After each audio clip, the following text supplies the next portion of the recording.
بسم الله الرحمن الرحيم.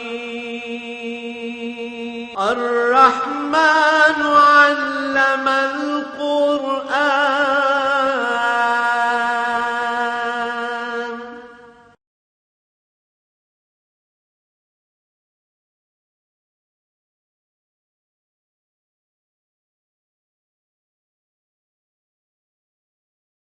الحمد لله رب العالمين والصلاة والسلام على حبيبه محمد وآله وصحبه أجمعين.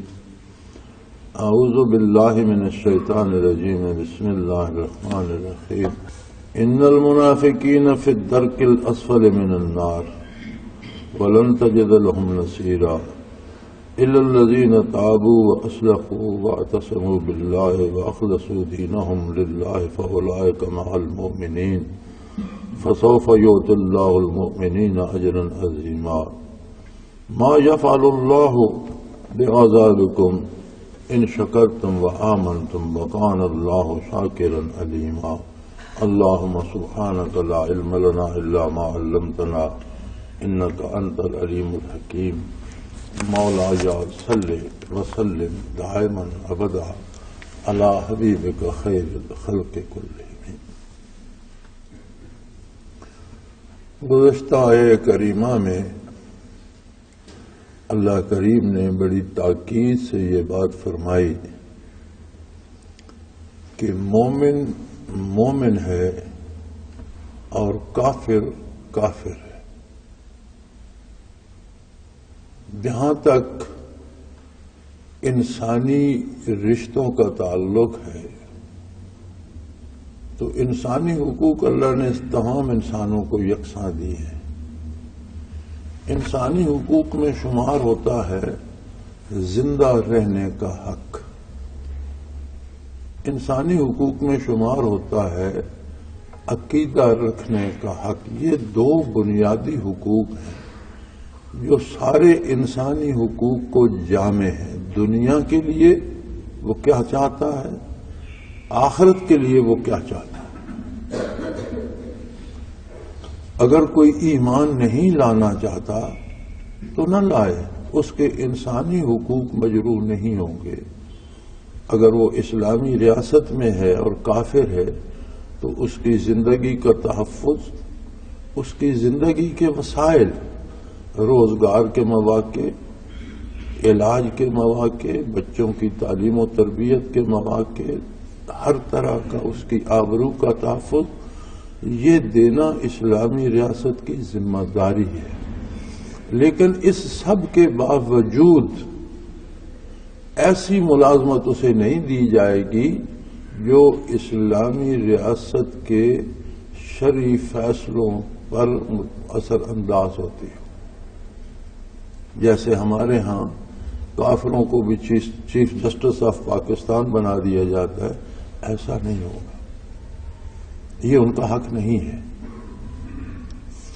کوئی انہیں عقیدہ بدلنے پہ مجبور نہیں کرے گا، لیکن ان سے تعلق اس حد تک رہے گا جہاں وہ عقیدے کو متاثر نہ کرتا. مثلا کافر سے مومن عورت کا نکاح نہیں ہوگا، چونکہ یہ اتنی قربت ہے کہ یہ عقیدے کو متاثر کرتی ہے، حلال اور حرام کو متاثر کرتی ہے. تو کافر عورت مومن مرد کے لیے حلال نہیں ہے، اسی طرح مومنہ عورت کافر مرد کے لیے حلال نہیں ہے. تو شرعی حلال حرام جہاں متاثر ہوں گے وہاں کافر سے تعلق نہیں ہوگا.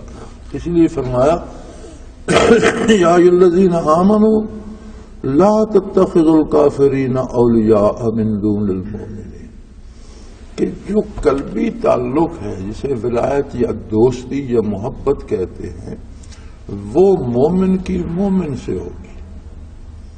زندگی کے امور کا اعتماد مومن کا مومن پر ہوگا.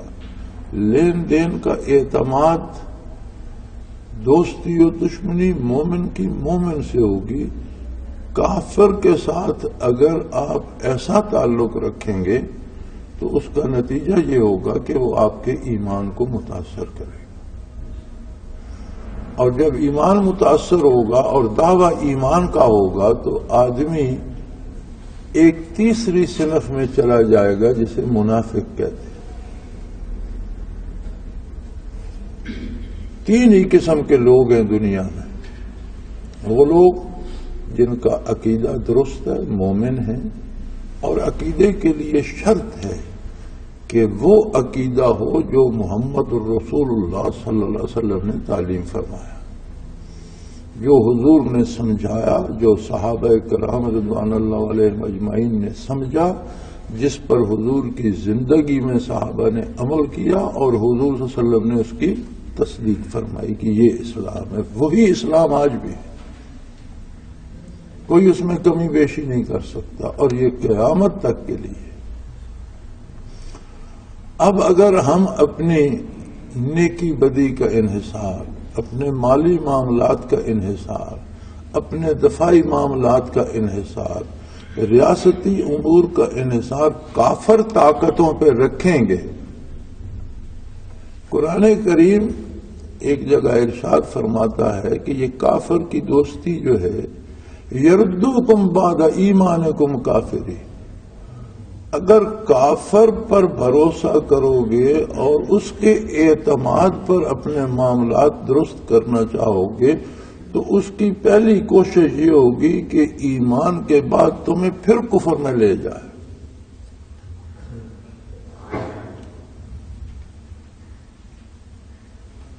تو فرمایا کافر سے دوستی نہ رکھو، معاملات کرنا اس کی اجازت ہے۔ ریاست میں ایک بندہ رہتا ہے یا غیر ملکی معاملات میں آپ ملکی سطح پر تجارت کرتے ہیں، چیزیں ایکسپورٹ کرتے ہیں، امپورٹ کرتے ہیں، اس میں صرف ایک شرط ہے کہ خرید و فروخت کے طریقے بھی شرعی ہوں اور چیزیں بھی وہ خریدی جائیں جو حلال ہیں، بیچی بھی وہ جائیں جو حرام ہیں۔ جو حرام ہے اس تجارت میں ملوث نہ ہوا۔ اب کوئی شراب امپورٹ کرنا شروع کر دے جی، امپورٹ کی اجازت ہے تو وہ اجازت نہیں ہوگی، حرام کے خریدنے کی اجازت نہیں ہوگی، حرام کے بیچنے کی اجازت بھی نہیں ہوگی۔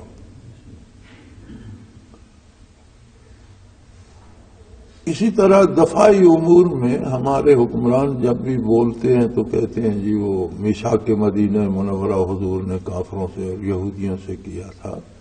یہ بات بھول جاتے ہیں کہ میثاق مدینہ منورہ کیا تھا۔ میثاق مدینہ منورہ جو یہودیوں سے ہوا وہ یہ تھا کہ کوئی بیرونی طاقت مشرکین مکہ یا کوئی اور، جیسے کیسر بھی تلتا رہا کہ میں اس عرب کی نوزائیدہ راست کو نابود کر دوں، جس کے دفاع کے لیے نبی کریم صلی اللہ علیہ وسلم تبوک تشریف لے گئے، غزوہ تبوک جس کا نام ہے۔ یہ الگ بات ہے کہ وہاں جنگ نہ ہوئی اور کفار کو اور کیسر کو فوجیں بھیجنے کی جرت نہ ہوئی، حضور تشریف لے گئے تبوک تک دفاع کے لیے۔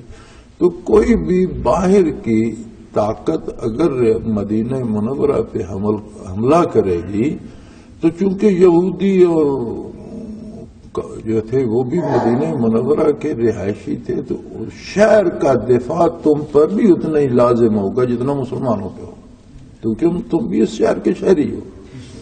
لہذا دفاع میں تم مسلمانوں سے نہ صرف تعاون کرو گے بلکہ شانہ بشانہ تمہیں لڑنا ہوگا۔ لیکن اس معاہدے کا ہوا کیا؟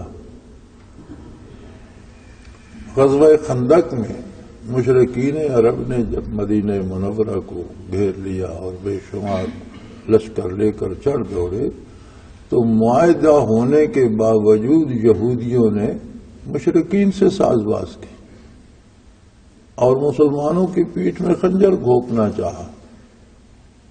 اللہ مسلمانوں کے ساتھ تھا، نبی کریم صلی اللہ علیہ وسلم بنفس نفیس جلوہ افروز تھے، لہذا مسلمانوں کو فتح ہوئی اور مشرکین کے لشکر نامراد لوٹے۔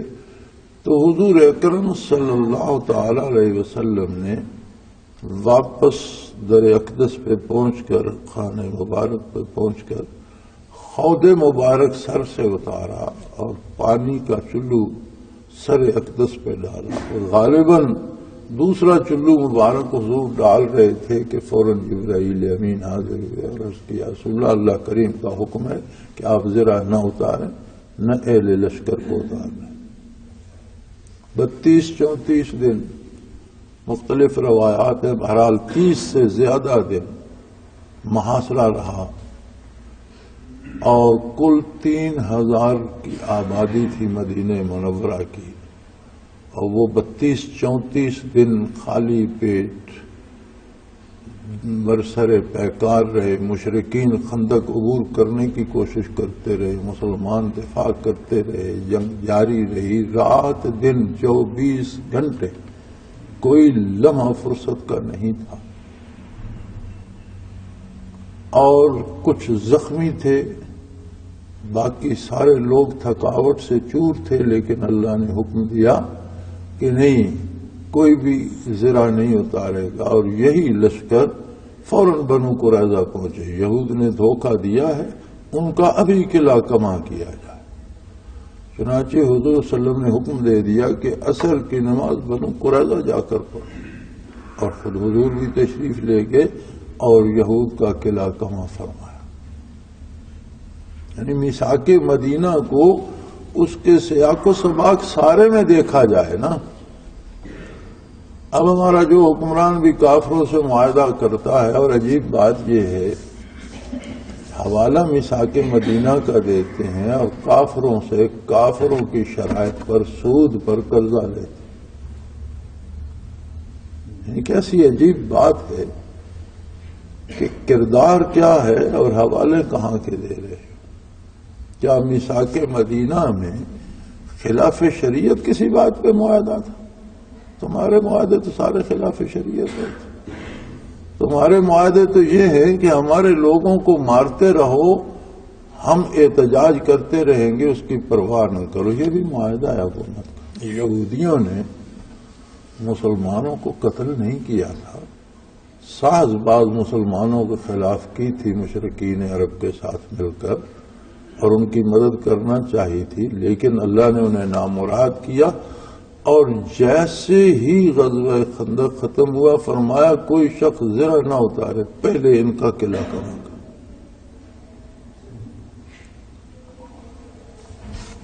تو فرمایا جن میں ایمان ہے، جن کا عقیدہ درست ہے، جو خود کو مسلمان کہلاتے ہو، کافروں کے ساتھ دوستی نہ کرو۔ مومن کا دوست مومن ہوتا ہے، دوستی مومنین سے رکھو، اور اگر ان سے دوستی کرو گے تو اللہ تعالی کی طرف سے تم پر سری حجت قائم ہو جائے گی۔ تم میرے بندے تو نہیں تھے، تم نے مجھ پر اعتماد نہیں کیا، میرے نہ ماننے والوں پر اعتماد کیا۔ تم سمجھتے تھے کہ تمہاری مشکلات کا حل اور تمہاری ضروریات کی تکمیل وہ کر سکتے ہیں جو میری الوہیت کے ہی قائل نہیں، جو مجھے خالق کے برحق مانتے ہی نہیں۔ اور اب تو ہم ان سے معاہدے کر رہے ہیں جو کہتے ہیں ہم انسان تو ہیں ہی نہیں، ہم تو بندروں کی اولاد ہیں۔ کم از کم اس زمانے کے کافر خود کو بندروں کی اولاد نہیں کہتے تھے، اللہ کی مخلوق تو مانتے تھے، اللہ کی عظمت کے بھی قائل تھے۔ ان کا شرک یہ تھا کہ صفات میں بہت سارے شریک بنا لیے تھے کہ یہ بارش دینے والا دیوتا ہے، یہ اولاد دینے والا دیوتا ہے، یہ لڑائی میں فتح دینے والا دیوتا ہے، یہ رزق دینے والا ہے، بت ہے، لیکن ان سب کے اوپر اللہ کو مانتے تھے۔ اللہ نے فرمایا مجھے ایسا منوانے کی ضرورت نہیں ہے کہ اختیارات تم بانٹ دو بتوں میں اور مجھے اوپر بڑا بنا کر بٹھائے رکھو، نہ مجھے ایسا مانو کہ میرا شریک کوئی بھی نہ ہو، نہ میری ذات میں نہ میری صفات میں۔ تو وہ کم از کم خود کو بندروں کی اولاد تو نہیں کہتے تھے۔ آج کے جو جتنے یہ اہل مغرب جو ہیں یہ تو کہتے ہیں ہم تو اولاد ہی، یہ تو خود کو انسان مانتے ہی نہیں، یہ بندروں کی اولاد ہیں اور ایپ سے بن گئے ہیں۔ تو ان پہ امید رکھنا، توقع رکھنا، حتیٰ کہ ہم تو اب اس حد تک چلے گئے ہیں کہ کہیں کسی کا کوئی پتھر دیوار کا گر جائے، میاں بیوی میں جھگڑا ہو جائے تو کہتے ہیں امریکہ نے کرایا ہوگا. یعنی خود اتنی اہمیت دے دی ہے عالم کفر کو کہ دنیا میں جو کچھ ہوتا ہے وہی کرا رہا ہے، حالانکہ انہیں خود اللہ نے اپنی مصیبت میں گرفتار کیا. اللہ کی گرفت بڑی عجیب ہوتی ہے. امریکہ کے جس صدر نے بہت بڑی کوشش کی منشیات کے خلاف، اور منشیات کیا ہیں؟ منشیات وہ نشے ہیں جو مشرق سے مغرب کو جاتے ہیں. جو مغرب سے نشے مشرق کو بیچے جاتے ہیں وہ منشیات میں نہیں ہیں. جتنی شراب ایکسپورٹ ہوتی ہے مغرب سے چونکہ آتی ہے وہ منشیات میں نہیں ہے، ہر ملک میں بکنی چاہیے. برطانیہ نے چین کے ساتھ جنگ کی تھی جسے ابھی تک دا اوپیم وار، جنگ افیون کہتے ہیں، کہ برطانیہ چین میں افیون بیچتا تھا اور چینی حکمرانوں نے اس سے روکا تو اس پر جنگ ہوئی. باقاعدہ برطانوی فوجوں نے چین پر حملہ کیا. اس جنگ کا نام ہی دا اوپیم وار ہے، افیون کی جنگ. یعنی اگر وہ مغرب والے نشہ بیچیں تو وہ منشیات میں نہیں ہے. مشرق سے مغرب کو جائے تو چونکہ مغرب کا سرمایہ ادھر آتا ہے اور نشہ پی کے ان کے لوگ بیکار ہوتے ہیں، لہذا وہ منشیات میں ہے. یہ معیار ہیں مغرب کے. ان سے ہم امید رکھتے ہیں اپنی بقا کی، اپنے مسائل کے حل ہونے کی. ان کی شرائط پر سود پر قرض لیتے. دو باتیں، ہمارا تو یہاں کوئی سیاسیات سے تعلق نہیں ہوتا، ہمیں تو قرآن بیان کرنا ہوتا ہے، لیکن قرآن زندگی کی کسی پہلو کو چھوڑتا نہیں. معیشت ہو، سیاست ہو، معاشرت ہو، ہر پہلو پہ بات کرتا ہے. تو قرآن حکیم ہر موضوع پہ رہنمائی فرماتا ہے. فرمایا اگر تم کافروں سے دوستی کرو گے تو وہی بات کہ وہ تمہیں حرام کھانے پہ مجبور کریں گے، سود پر قرضے لو گے، سارا حرام کھاؤ گے، کھلاؤ گے، تو حرام کھانے کے بعد تمہارا ایمان سلامت رہے گا؟ یعنی یردوکم بعد ایمانکم کافرین، اسلام کے بعد وہ تمہیں کفر کی طرف کھینچ کر لے جائے گا. اور عملاً تم کافر ہو گئے اور دعویٰ اسلام کا کرتے رہے تو اس سے کہتے ہیں نفاق. یہ منافقت ہوتی ہے.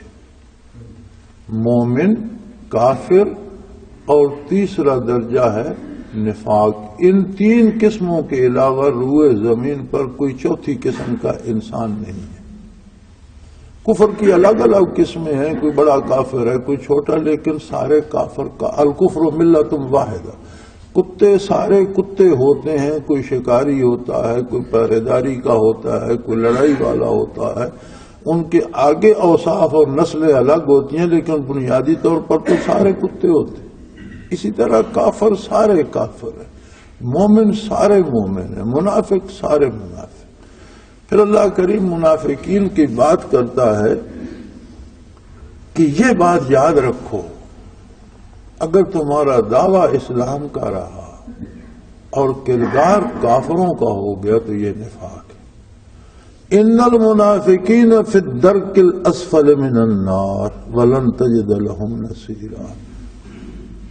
جائیں گے تو کافر بھی جہنم میں، اور جہنم بہت بری جگہ ہے. اللہ پاک پناہ دے. جہنم کے عذاب دنیا میں سوچا نہیں جا سکتا. نہ جنت کی راحتیں دنیا میں تصور میں لائی جا سکتی ہیں، نہ جہنم کے عذابوں کے بارے دنیا میں کوئی تصور قائم کیا جا سکتا. لیکن منافق جو ہیں وہ کافروں سے بھی جہنم کے نچلے ترین درجے میں ہوں گے. دوسری جگہ قرآن حکیم میں ہی موجود ہے کہ کافروں کے خون اور پیپ جو ان کے زخموں سے بہے گا وہ منافقین کی غذا ہوگا، کہ سب سے نیچے ہوں گے. ان المنافقین فی الدرک الاسفل من النار، دوزخ کے سب سے نچلے خانے میں. یقیناً تاکید کے ساتھ فرمایا، انا لگا کر، یقیناً منافق دوزخ کے سب سے نچلے خانے میں ہوں گے، اور اے مخاطب ولن تجد لہم نصیرا، اور کوئی ان کی مدد کرنے والا نہیں، کوئی بھی مددگار، کوئی بھی دعا کرنے والا، کوئی بھی شفاعت کرنے والا، وہ نبی ہو، رسول ہو، ولی ہو، شہید ہو، صدیق ہو، ان کی مدد کوئی نہیں کر سکے، نہ کافر کی نہ منافق، کیونکہ نفاق بھی کفر ہی کی قسم ہے، لیکن اس کی رحمت کتنی وسیع ہے یہ ہم سوچ نہیں سکتے۔ وہ فرماتا ہے یہ سب کچھ کرنے کے بعد بھی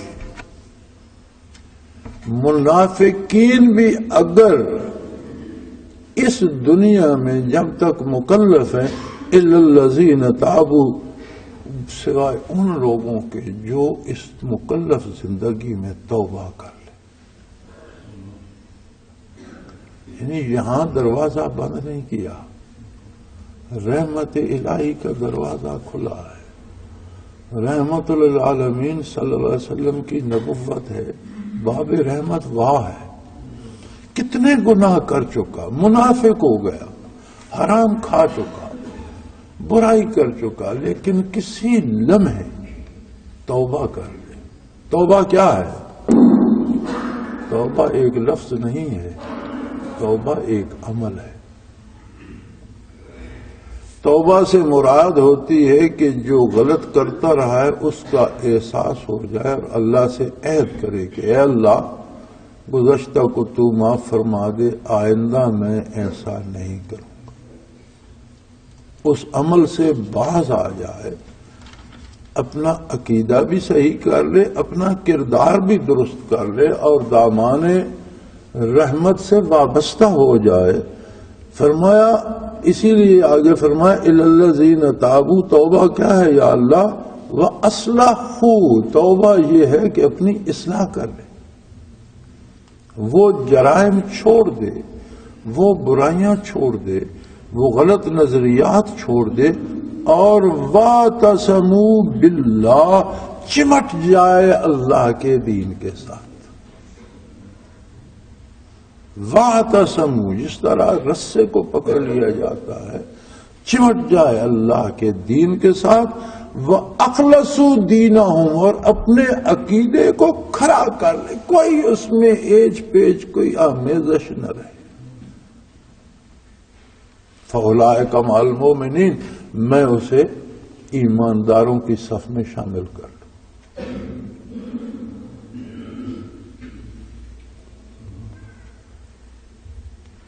اور فرمایا یہ یاد رکھو، ایمانداروں کی صف میں شامل ہو جانا معمولی بات نہیں ہے، اس لیے وَسَوْفَ يُؤْتِ اللَّهُ الْمُؤْمِنِينَ أَجْرًا عَظِيمًا، یہ تھوڑا سا محدود وقت ہے دنیا کا، کوئی پتہ نہیں کس گھڑی قیامت قائم ہو جائے، لیکن حضور صلی اللہ علیہ وسلم کا ارشاد ہے من مات فقد قام قیامت ہو کما قال رسول اللہ علیہ وسلم، کہ جو مر جاتا ہے اس کی تو قیامت ایک طرح سے قائم ہو گئی، عمل کا موقع ختم ہو گیا، جزا دار الجزا میں پہنچ گیا۔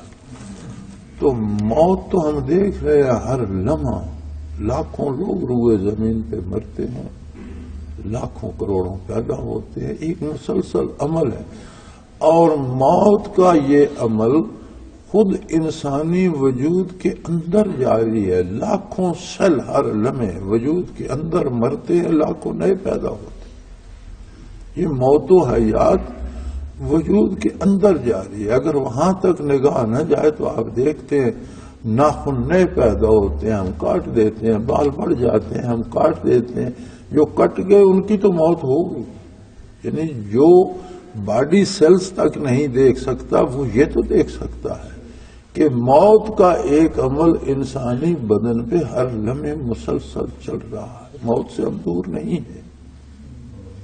تو فرمایا کوئی زیادہ دیر نہیں کہ مومنین کو بڑی عظمتوں سے نوازا جائے گا، اور کیا دعوت الہی ہے کہ منافقت نہ کرو، کفار سے دوستی نہ کرو، وہ تمہارا ایمان ضائع کر دیں گے۔ جہنم کے سب سے نچلے درجے میں جانا پڑے گا، بے پناہ اذیتیں ہوں گی، اللہ کی رحمت سے محرومی ہوگی۔ اس کے بعد فرماتا ہے لیکن پھر بھی جب تک تم دنیا میں سانس لے رہے ہو توبہ کر لو، وَأَصْلِحُوا اپنی اصلاح کرو، غلط کردار کو چھوڑو، نیک کردار اپناؤ۔ ہمارے یہاں مصیبت یہ ہے کہ ہر بندہ کہتا ہے کہ لوگوں کو صحیح ہونا چاہیے، کوئی یہ نہیں کہتا کہ مجھے ٹھیک ہونا چاہیے۔ ہر بندے کو دکانداروں سے شکایت ہے، بسوں والوں سے شکایت ہے، تھانے والوں سے شکایت ہے، حکمرانوں سے شکایت ہے، ہر بندے سے شکایت ہے، پٹواری سے لے کر وزیر اعظم تک۔ یہ صحیح کیوں نہیں ہوتے؟ بھئی یہ صحیح اللہ سب کو کرے ہو جائے، لیکن پہلے ہم خود تو صحیح ہوں، اپنے آپ کو تو پہلے صحیح کرو، تم نے تو اپنا جواب دینا ہے۔ تو فرمایا اگر تم توبہ کرو، توبہ کیا ہے؟ اصلحوا اپنی اصلاح کرو، واعتصموا باللہ چمٹ جاؤ اللہ کے ساتھ، پھر اللہ کے حکم کے علاوہ کوئی دوسرا کام نہ کرو، حکم عدولی نہ کرو۔ وَأَخْلَصُوا دِينَهُمْ اپنے عقیدے کو خالص کر لو، کھڑا کر لو، میں تمہیں مومنین میں شامل کر دوں گا، اور تم دیکھو گے کوئی لمبی دیر نہیں ہے مومنین کو کیا کیا عظمتیں عطا ہوگی۔ ما یفعل اللہ بعذابکم، اللہ کو کیا ضرورت ہے تمہیں عذاب کو، تمہاری حیثیت کیا ہے؟ ہم بھی مخلوق ہیں، ادنا سی کیڑی بھی مخلوق ہے، وہ کیڑی کوئی ریزہ ہماری خوراک کا اٹھا کے لے جاتی ہے جو ہمارے ہاتھ سے گر جاتا ہے، کسی کو دیکھے وہ کیڑی کے پیچھے بھاگ رہا ہو کہ اس نے میری روٹی اٹھا لی، میں اسے مار کے چھوڑوں؟ کیوں؟ کس کی کیا حیثیت ہے؟ وہ ایک چھوٹا سا ریزہ جو میرے تو ہاتھ میں بھی نہیں آتا تھا گر گیا، اس نے اٹھا کیا ہوا؟ کیڑی بھی ہماری طرح کی مخلوق ہے، اور وہ خالق ہے کائنات کا، مخلوق کا اس کے مقابلے میں وہ فرماتا ہے مجھے کیا پڑی ہے کہ تمہیں عذاب کرتا پھروں، اللہ کو تو کوئی ضرورت نہیں، تم خود اپنے آپ پر عذاب لاتے ہو، یہ تمہاری مصیبت ہے۔ ایک شخص زہر کھاتا ہے، وہ کہ مجھے اللہ نے مار دیا، قدرت نے مجھے مار، قدرت نے تو تجھے زندگی دی تھی، قدرت نے تجھے زہر کھانے سے منع کیا تھا، تو نے کھا لیا، تو نے اپنے آپ کو مار لیا۔ خلاف شریعت کرنا عمل جو ہے زہر کھانے کے مترادف۔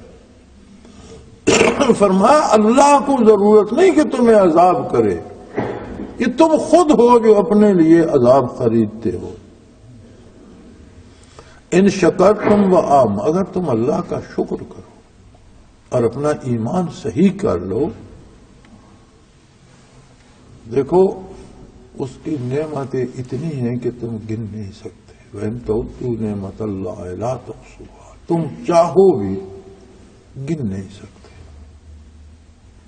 تو کیا تم اتنے گئے گزرے ہو کہ اتنی نعمتیں حاصل کر کے اس کا شکر ادا نہیں کرتے؟ شکر ادا کیا ہے؟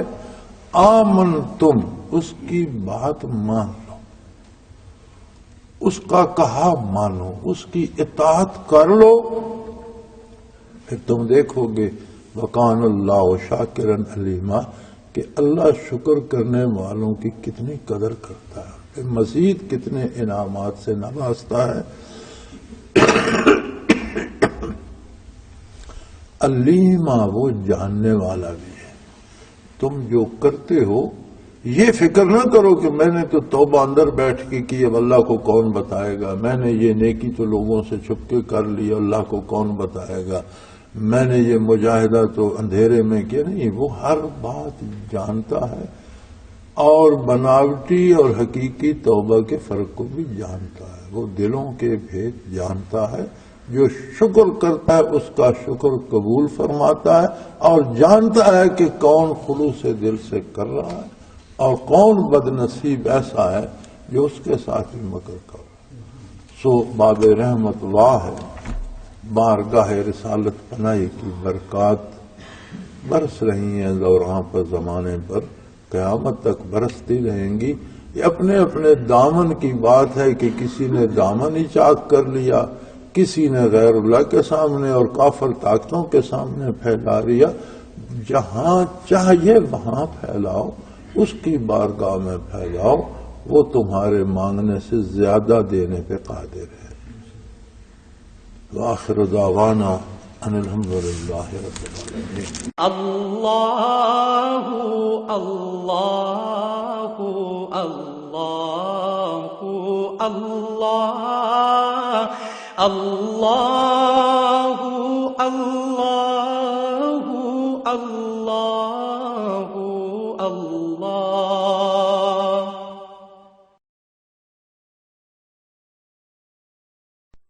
حضرت امیر محمد اکرم آوان مد ذلہ العالی دارالعرفان منارہ ضلع چکوال میں سالہ سال سے قرآن و حدیث کے اوپر خطابات کر رہے ہیں اور سلسلہ نقشبندیہ اویسیہ کے مطابق لوگوں کو ذکر الہی کی تربیت دے رہے ہیں۔ وہ قرآن پاک کی تفسیر ترتیب وار بیان کر رہے ہیں۔ تفسیر قرآن کو وہ موجودہ ملکی اور بین الاقوامی حالات کے مطابق بیان کرتے ہیں۔ موٹر وے سے کلر کہار کے انٹرچینج سے نکلتے ہوئے، کلر کہار کی جھیل سے ہوتے ہوئے، میانی، بوچھال اور نور پور سے گزرتے ہوئے دارالعرفان منارہ پہنچ سکتے ہیں۔ حضرت امیر محمد اکرم آوان نے بچیوں اور بچوں کی دینی اور دنیاوی تعلیم کے لیے سقارہ اکیڈمی کے نام سے ایک درسگاہ بھی قائم کی ہے، جس کا افتتاح ملک پاکستان کے صدر جنرل محمد ضیاء الحق نے اپنے دست مبارک سے کیا تھا۔ وہ تمام احباب جو اسلام کی طلب رکھتے ہیں ان سے گزارش ہے کہ دارالعرفان منارہ ضلع چکوال میں امیر محمد اکرم آوان صاحب کے خطابات سے مستفید ہوں۔ وہ ہر جمعے کو نماز سے پہلے بیان فرماتے ہیں۔ ہر ماہ کی پہلی اتوار کو ماہانہ اجتماع ہوتا ہے جس میں آپ خصوصی خطاب فرماتے ہیں اور پاکستان کے چاروں صوبوں سے احباب اس اجتماع میں شرکت کرتے ہیں۔ اس کے علاوہ یہاں سال میں 2 مرکزی اجتماعات بھی ہوتے ہیں، ایک رمضان المبارک میں اعتکاف کا اجتماع اور دوسرا جولائی اور اگست میں 40 دن کا اجتماع ہوتا ہے جس میں روحانی تربیت کی جاتی ہے۔ اپنا خون سیماب دے کر اتنا ہم کر جائیں گے، نام آقا کا چمن میں پھر رقم کر جائیں گے۔